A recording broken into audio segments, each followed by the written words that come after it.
Hello guys, welcome to the एलियस। नया chapter शुरू किया, वर्क एंड एनर्जी। तो आज की जो वीडियो होगी उसमें हम पढ़ेंगे वर्क बेसिकली है क्या। मतलब जो पहला टॉपिक हम उठा रहे हैं वो यही उठा रहे हैं, व्हाट इज वर्क, है ना।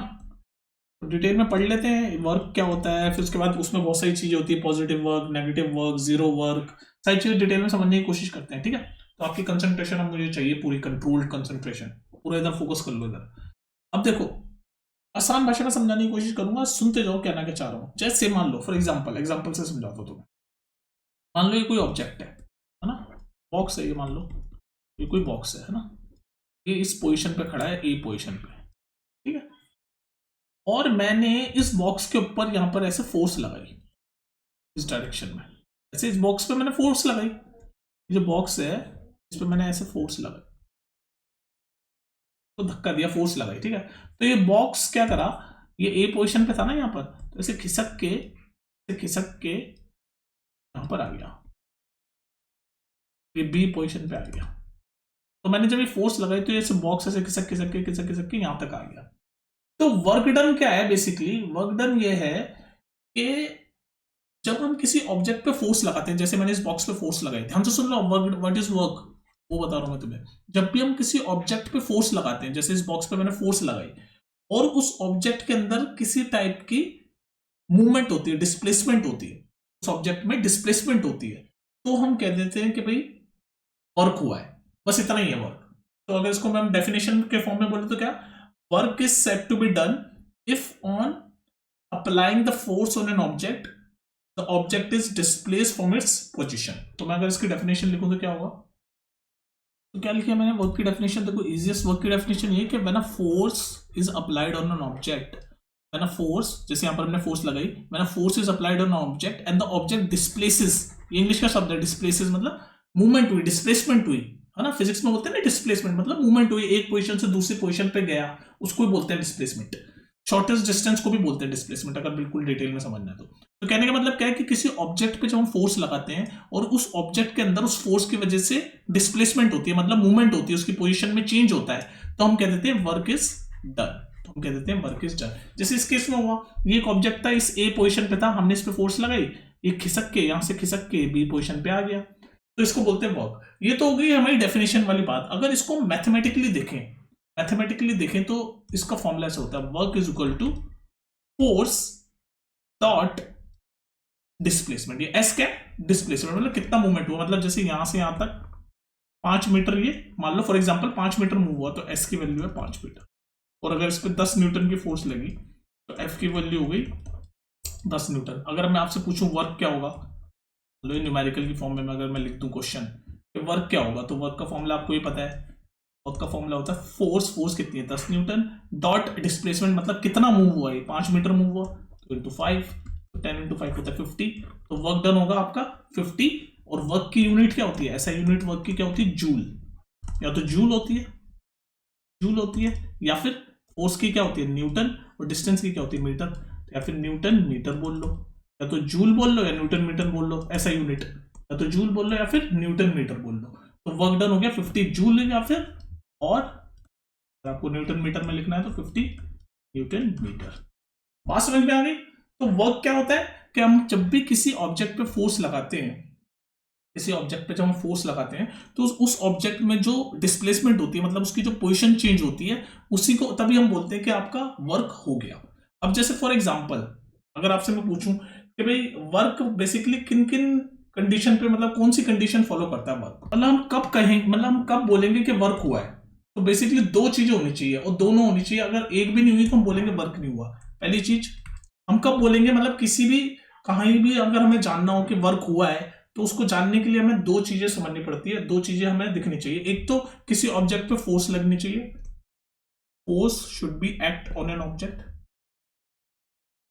मतलब अगर किसी ऑब्जेक्ट पे फोर्स नहीं लगेगी तो हम बोलेंगे वर्क नहीं है भाई, force should be act on an object. और दूसरी चीज the object must be displace, मतलब वही जो चीज मैंने यहां बोली आपको, जो चीज यहां समझाई, उसी को बस मैं आपको कंडीशन में लिख रहा हूं कि ये दो कंडीशन जब तक हो सेटिस्फाई नहीं होगी तब तक हम नहीं बोलेंगे कि वर्क हुआ है। जैसे पहली कि भाई किसी ऑब्जेक्ट पे फोर्स लगनी चाहिए, और दूसरी क्या कि ऑब्जेक्ट में डिस्प्लेसमेंट होना चाहिए, मतलब उसकी पोजीशन एक पोजीशन से दूसरी पोजीशन में चेंज होनी चाहिए, तो object must be displaced, object must be displaced. ये दो चीजें जरूर होनी चाहिए दोनों, तभी हम बोलेंगे कि वर्क डन हुआ है। अब देखो अगर इन दोनों में से एक भी चीज नहीं हो रखी होगी ना तो हम बोलेंगे वर्क डन नहीं हुआ। देखो इसका एग्जांपल देता हूं मैं तुम्हें। मान लो ये कोई बॉय है, ये एक सेकेंड मैं आपको समझाता हूं कि दोनों में से अगर एक भी चीज नहीं हुई तो उसका मतलब वर्क डन हम नहीं मानेंगे, मतलब वर्क डन 0 बोला जाएगा, वर्क डन 0 बोला जाएगा। अब देखो जैसे मान लो ये कोई बॉय है, ये पोजीशन ए पे है, ठीक है, और ये यहां से चला चला चला चला चला और ये बी पे पहुंच गया, ठीक है, ये बी पे पहुंच गया। सुनते जाओ, ए से बी का जो डिस्टेंस है वो है, ए से बी का जो डिस्टेंस है वो है 10 मीटर, फॉर 10 मीटर, ठीक है। तो ये जो बॉय था ये यहां ए से बी गया, ध्यान से देखना, ए से बी गया और बी से फिर वापस ए पे आ गया, बी से फिर वापस ए पे आ गया। अब ध्यान रखना, ए से बी गया और बी से वापस आ गया, मतलब उसकी ओरिजिनल पोजीशन, मतलब इनिशियल पोजीशन और फाइनल पोजीशन सेम हो गई। तो इसका मतलब ऑब्जेक्ट में डिस्प्लेसमेंट तो हुआ ही नहीं भाई। डिस्प्लेसमेंट मतलब क्या होता है? पोजीशन में चेंज। देख लो यहां पर ये न्यूमेरिकल आ गया ये, और पोजीशन में चेंज होना चाहिए ऑब्जेक्ट के। अब ये जो ऑब्जेक्ट इसमें, इस केस में ऑब्जेक्ट ये बॉय था, तो ये इसी पोजीशन यानी ए से चला और ए पे वापस आ गया। तो अगर मैं इसको आपको वर्क डन पूछूं तो वर्क डन 0 होगा, इसका जो वर्क डन होगा वो 0 होगा, क्योंकि इसने कुछ, इसके अंदर कुछ पोजीशन में चेंज नहीं हुआ, इसकी जहां से चला था वहीं पहुंच गया। तो मैं आपको ये समझाना चाह रहा हूं कि जब तक ये दोनों चीजें सेटिस्फाई नहीं होगी, मतलब किसी ऑब्जेक्ट पे फोर्स भी लगनी चाहिए और उस ऑब्जेक्ट के अंदर डिस्प्लेसमेंट भी होनी चाहिए, तभी हम बोलेंगे वर्क डन हुआ है। अगर दोनों में से एक भी कंडीशन गायब रही तो हम बोलेंगे वर्क डन 0 है। बात क्लियर है? ठीक है जी, ठीक है। तो अब पहले तो मुझे बताओ, अब वर्क का फॉर्मूला हमने क्या क्या, अब हमने क्या क्या जान लिया वर्क के बारे में, कि एक तो वर्क का फॉर्मूला होता है फोर्स डॉट एस मतलब डिस्प्लेसमेंट, ये एक फॉर्मूला होता है, ये चीज हमने जान ली। दूसरी चीज हमने जान ली कि वर्क की ऐसा यूनिट क्या होती है, जूल, या तो जूल होती है, जूल, तो ये जूल होती है, या फिर न्यूटन मीटर। और ये न्यूटन मीटर कैसे आती है? फोर्स की न्यूटन होती है, और ये एस क्या होता है? डिस्प्लेसमेंट, और डिस्प्लेसमेंट की यूनिट क्या होती है? मीटर, तो न्यूटन मल्टीप्लाई मीटर यानी कि न्यूटन मीटर। तो ऐसा यूनिट क्या होती है वर्क की? या तो जूल बोल लो या फिर न्यूटन मीटर बोल लो, एक ही बात है। तो हमने दो चीजें जान ली भाई, कि वर्क का फॉर्मूला ये होता है और ऐसा यूनिट ये होती है। तीसरी चीज एक और जान लो कि वर्क जो है वो स्केलर क्वांटिटी है। स्केलर, दो तरह की क्वांटिटीज होती है ना, या तो वेक्टर क्वांटिटी होती है, स्केलर क्वांटिटी होती है। वेक्टर क्वांटिटी वो होती है जिसमें डायरेक्शन इंपॉर्टेंट होती है, तो वर्क की कोई डायरेक्शन इंपॉर्टेंट नहीं है, बस वर्क एक क्वांटिटी इंपॉर्टेंट होती है, मैग्नीट्यूड, मतलब सिर्फ मैग्नीट्यूड इंपॉर्टेंट होता है। मैग्नीट्यूड मतलब सिर्फ क्वांटिटी कितनी, कि भाई 50, जैसे यहां पर हमने वर्क निकाला था, तो हमने जब वर्क निकाला था, जैसे इस न्यूमेरिकल में वर्क निकाला, तो बस ये इसकी नंबर यानी कि क्वांटिटी इंपॉर्टेंट है, कि भाई 50 जूल का वर्क क्यों हुआ, किस डायरेक्शन में वर्क हुआ, ये इंपॉर्टेंट नहीं होता। तो जिसमें डायरेक्शन इंपॉर्टेंट नहीं होती, ऐसी क्वांटिटी को हम बोलते हैं स्केलर क्वांटिटी। तो वर्क भी स्केलर क्वांटिटी, जिसमें से मैग्नीट्यूड होता है नो डायरेक्शन, जिसमें मैग्नीट्यूड होता है डायरेक्शन इंपॉर्टेंट नहीं होती, ऐसी क्वांटिटी को हम स्केलर क्वांटिटी बोलते हैं। बात क्लियर है? तो ये हमने वर्क के बारे में सारी चीजें अब तक हमने जान ली, और हमें ये भी पता चल गया कि वर्क किसी भी कंडीशन में वर्क को सेटिस्फाई होने के लिए दो कंडीशन चाहिए होती है। एक तो फोर्स अप्लाई होनी चाहिए ऑब्जेक्ट पे, दूसरे ऑब्जेक्ट के अंदर डिस्प्लेसमेंट होनी चाहिए, तभी तो ये फॉर्मूला होता है फोर्स इनटू डिस्प्लेसमेंट। अब एक चीज होती है कि वर्क भी है ना अलग अलग टाइप के होते हैं, जैसे जैसे जैसे जैसे फॉर एग्जांपल पॉजिटिव वर्क, ये सब क्या होता है अभी समझ आ जाएगा आपको। पॉजिटिव वर्क है, नेगेटिव वर्क है, या फिर जीरो वर्क। जीरो वर्क का आपने एक एग्जांपल तो देख ही लिया था कि भाई वाला कि अगर डिस्प्लेसमेंट नहीं होती तो जीरो वर्क। लेकिन अब देखो यहां पर जो वर्क का फॉर्मूला है उस हिसाब से हम यूज करके बताएंगे कि पॉजिटिव वर्क क्या होता है, नेगेटिव वर्क क्या होता है, जीरो क्या होता है, जीरो वर्क क्या होता है। तो मैंने वर्क का फॉर्मूला आपको ये बताया, 9th स्टैंडर्ड में हो ना आप, तो 9th स्टैंडर्ड में वर्क का फॉर्मूला ये लिखा हुआ है, पर ये पूरा फॉर्मूला नहीं है। देखो वर्क का पूरा एक्चुअल फॉर्मूला पता क्या होता है, जब आप बड़ी क्लास में जाओगे ना 11th वगैरह में, तब आपको पता चलेगा। ये तो है फॉर्मूला फोर्स इनटू डिस्प्लेसमेंट, पर एक्चुअली पूरा वर्क का फॉर्मूला ये होता है। जब आप बड़ी क्लास में जाओगे आपको पता चलेगा, force into displacement cos theta, FS cos theta, cos theta भी आता है। अब आप पूछोगे ये एंगल क्या है, ये कॉस थीटा क्या है? एंगल ही है।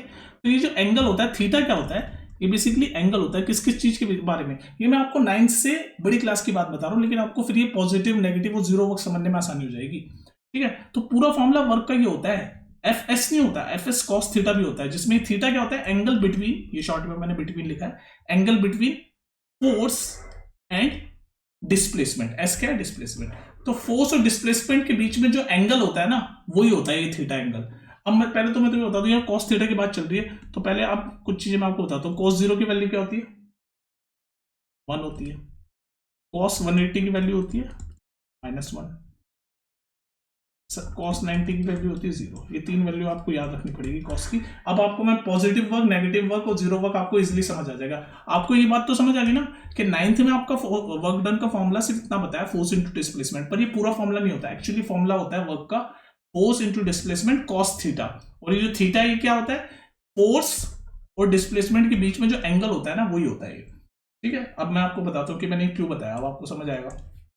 ये पॉजिटिव वर्क क्या होता है, पॉजिटिव वर्क ध्यान से देखो। पॉजिटिव वर्क क्या होता है कि जब भी फोर्स और डिस्प्लेसमेंट के बीच में, फोर्स और डिस्प्लेसमेंट के बीच में जीरो एंगल होता है, मतलब जिस डायरेक्शन, जैसे ये ऑब्जेक्ट है, ये ऑब्जेक्ट है, ठीक है, इस डायरेक्शन में फोर्स लगी, ठीक है, ये ऑरेंज कलर से मैंने दिखाया फोर्स, इस डायरेक्शन में फोर्स लगी, और इसी डायरेक्शन में, ये दूसरे कलर से दिखा रहा हूं, डिस्प्लेसमेंट हो गया, मतलब इसी डायरेक्शन में डिस्प्लेसमेंट हो गया। तो इन दोनों के बीच में एंगल क्या हुआ, थीटा क्या हुआ, 0 डिग्री। थीटा क्या है, 0 डिग्री भाई। फोर्स और डिस्प्लेसमेंट सेम डायरेक्शन में जब हो जाती है, सेम डायरेक्शन में, ध्यान से देखो, जब फोर्स और डिस्प्लेसमेंट सेम डायरेक्शन में होती है तो हम कहते हैं पॉजिटिव वर्क। आप देख लो, आप फॉर्मूले में डाल सकते हो, work is equal to F S cos theta होता है। मैंने आपको बताया यही पूरा फॉर्मूला होता है वर्क का, एफ एस कॉस थीटा। तो इसमें आप थीटा की वैल्यू क्या होती है, मैंने बताया था ना यहाँ पर, थीटा की वैल्यू क्या होती है, थीटा मतलब क्या होता है, angle between force and displacement, मतलब फोर्स और डिस्प्लेसमेंट के बीच में जो एंगल होता है ना, उसी को थीटा बोलते हैं। तो यहाँ पर फोर्स क्या है, ये रही ऑरेंज कलर से, डिस्प्लेसमेंट भी नहीं हो रही है, तो इन दोनों के बीच में एंगल क्या है, 0 डिग्री है। तो बस अब डालो फोर्स एस और कॉस 0 की वैल्यू क्या होती है, 1 होती है, तो ये पॉजिटिव वर्क आ गया। तो आपसे अगर कोई पूछे पॉजिटिव वर्क क्या है, तो पॉजिटिव वर्क आप ये बोलोगे जब फोर्स और डिस्प्लेसमेंट सेम डायरेक्शन में हो रही है, सेम डायरेक्शन में, जहां मतलब जिस डायरेक्शन में फोर्स लग रही है उसी डायरेक्शन में डिस्प्लेसमेंट यानी मूवमेंट हो रही है ऑब्जेक्ट की, तो हम बोलते हैं कि पॉजिटिव वर्क हो रहा है। या फिर ऐसे बोल लो, या फिर दूसरे मैथमेटिकल पॉइंट ऑफ व्यू में ऐसे बोल सकते हो कि फोर्स और डिस्प्लेसमेंट यानी एफ और एस के बीच में जो एंगल है वो 0 डिग्री का होता है, तो हम बोलेंगे पॉजिटिव वर्क। सेकेंड आपका क्या है, नेगेटिव वर्क क्या होता है, नेगेटिव वर्क देख लो, नेगेटिव वर्क, ये शॉर्ट में लिखा मैंने नेगेटिव। नेगेटिव वर्क मतलब ये होता है जब फोर्स और डिस्प्लेसमेंट के बीच में 180 डिग्री का एंगल होता है। जैसे फॉर एग्जांपल ये ऑब्जेक्ट है, फिर वही एग्जांपल ले रहा हूं, ये ऑब्जेक्ट है, ठीक है, इस डायरेक्शन में मैंने फोर्स लगाई, फोर्स मैंने इस डायरेक्शन में लगाई, और डिस्प्लेसमेंट अपोजिट डायरेक्शन में हो रहा है। देखो यहाँ पर फोर्स और डिस्प्लेसमेंट दोनों सेम डायरेक्शन में हो रहा था, मतलब थीटा यानी दोनों के बीच में एंगल 0 डिग्री था, तो हम बोलते हैं पॉजिटिव वर्क। जब फोर्स और डिस्प्लेसमेंट बिल्कुल अपोजिट डायरेक्शन में हो रही है, ऐसे अपोजिट डायरेक्शन में जब हो रही होती है तो एंगल 180 डिग्री होता है, मैथ्स का कॉन्सेप्ट है, तो एंगल 180 डिग्री हो गया। तो आप मैथमेटिकली भी बोल सकते हो पॉजिटिव वर्क और नेगेटिव वर्क की डेफिनेशन, कि मैथमेटिकली क्या बोलोगे पॉजिटिव वर्क की डेफिनेशन, जब फोर्स और डिस्प्लेसमेंट के बीच में एंगल 0 डिग्री होता है तो हम उसको पॉजिटिव वर्क बोलते हैं, तो मैथमेटिकल डेफिनेशन हो गई। या फिर ऐसे बोल सकते हो कि जब फोर्स और डिस्प्लेसमेंट सेम डायरेक्शन में हो रही हो। ऐसी नेगेटिव वर्क कैसे बोल सकते हो, जब फोर्स, मैथमेटिकली क्या बोल सकते हो, जब फोर्स और डिस्प्लेसमेंट के बीच में एंगल हो 180 डिग्री का। जैसे यहाँ 0 डिग्री का था, ये लाइन खींच देता हूँ अलग दिखाने के लिए। तो मैथमेटिकली आप नेगेटिव वर्क की डेफिनेशन क्या बोलोगे, जब फोर्स और डिस्प्लेसमेंट के बीच में जो एंगल हो वो 180 डिग्री का हो। और वर्ड्स में कैसे बोल सकते हो, फोर्स और डिस्प्लेसमेंट बिल्कुल अपोजिट डायरेक्शन में हो, या तो सेम डायरेक्शन में थे या अपोजिट डायरेक्शन में। डीआर मैंने शॉर्ट में लिख दिया डायरेक्शन, ठीक है। तो अगर आप डाल के देख सकते हो, फॉर्मूला आपको बताया एफ एस कॉस थीटा होता है पूरा, तो अब थीटा की वैल्यू 180 डिग्री है, तो वर्क क्या हो जाएगा, कॉस थीटा की वैल्यू 180 डिग्री है, तो 180 की वैल्यू मैंने आपको बताई थी -1 होती है ना। तो जैसे ही मैं 180 या -1 डालूंगा तो माइनस एफ एस आ जाएगा, तो वही है, जैसे यहाँ प्लस एफ एस आया था तो यहाँ माइनस एफ एस आ गया, तो ये नेगेटिव वर्क आ गया। समझ रहे हो आप। अब आ जाओ जीरो वर्क, लास्ट आपका जीरो वर्क क्या होता है, zero work, zero work mathematically क्या कहता है, जीरो वर्क मैं पहले समझा देता हूं मैथमेटिकली, कि वही आपका मान लो कोई ऑब्जेक्ट है, वही ये रहा आपका ऑब्जेक्ट है ना, ये आपका ऑब्जेक्ट है, ठीक है। अब इस ऑब्जेक्ट में अब मान लो आप पे फोर्स इस डायरेक्शन में लग रही है, फोर्स इस डायरेक्शन में, फोर्स इस डायरेक्शन में लग रही है और मूवमेंट इस डायरेक्शन में हो रहा है। ये फोर्स लग रही है और ये डिस्प्लेसमेंट हो रहा है, तो ये 90 परपेंडिकुलर हो गया ना एक दूसरे के, तो मतलब इन दोनों के बीच में, फोर्स और डिस्प्लेसमेंट के बीच में जब 90 डिग्री एंगल होता है तो आप बोल सकते हो जीरो वर्क है, या फिर ये तो मैथमेटिकली बोल सकते हो, और वर्ड में क्या बोल सकते हो, when force and displacement are perpendicular to each other. Displacement R, ये शॉर्ट में लिख दिया मैंने, परपेंडिकुलर टू ईच अदर, तो हम बोल सकते हैं जीरो वर्क। तो थीटा की वैल्यू जब 90 डिग्री हो, आपको फॉर्मूला पता है वर्क का, पूरा फॉर्मूला होता है एफ एस कॉस थीटा। यहाँ पर थीटा की वैल्यू जब आप 90 डालोगे तो क्या आएगा, आपको पता है कॉस 90 की वैल्यू जीरो होती है, तो आपका जो कॉस 90 की वैल्यू जो आप जीरो डालोगे ये आपके फॉर्मूले में, तो ये पूरा जीरो हो जाएगा, क्योंकि कॉस 90 जीरो है तो ये पूरा जीरो हो जाएगा, तो वर्क आपका जीरो हो जाएगा और आप कह दोगे जीरो वर्क हुआ है। तो ध्यान रखो कि पॉजिटिव वर्क, जीरो वर्क और ये नेगेटिव वर्क आपका बेसिकली ये इसी फॉर्मूले से आता है। बेसिकली ये होता है कि जो थीटा जो होता है वो फोर्स और डिस्प्लेसमेंट के बीच में एंगल बताता है। तो आप मैथमेटिकली ऐसे बोल सकते हो, जब फोर्स और डिस्प्लेसमेंट के बीच में एंगल 0 डिग्री का हो तो आपका पॉजिटिव वर्क होता है, जब फोर्स और डिस्प्लेसमेंट के बीच में जब एंगल 180 डिग्री होता है तो नेगेटिव वर्क होता है, और जब फोर्स और डिस्प्लेसमेंट के बीच में एंगल 90 डिग्री का होता है जैसे यहां पर है, तो आपका जीरो वर्क होता है। ये तो मैथमेटिकली। और वर्ड्स में आप कैसे बोल सकते हो, जब फोर्स और डिस्प्लेसमेंट सेम डायरेक्शन में हो रही हो तो पॉजिटिव वर्क, जब फोर्स और डिस्प्लेसमेंट अपोजिट डायरेक्शन में हो रही हो तो नेगेटिव वर्क। मतलब फोर्स और डिस्प्लेसमेंट सेम डायरेक्शन में हो रहा हो तो पॉजिटिव वर्क, फोर्स और डिस्प्लेसमेंट अपोजिट डायरेक्शन में हो रही हो तो नेगेटिव वर्क, और फोर्स और डिस्प्लेसमेंट परपेंडिकुलर एक दूसरे के हो तो जीरो वर्क। तो ये था पूरा आपका पॉजिटिव नेगेटिव जीरो वर्क। तो आपका मेन फॉर्मूला फोर्स का वर्क डन का ये होता है थीटा, और जिसमें थीटा क्या होता है, एंगल, ये शॉर्ट में लिखा मैंने between, angle between force and displacement. उम्मीद करो मैं आपको समझा पाया हूंगा। फिर नेक्स्ट वीडियो में हम एनर्जी पढ़ेंगे। चलो फिर मिलते हैं नेक्स्ट वीडियो में, कोई डाउट हो तो पूछ लेना, ठीक है।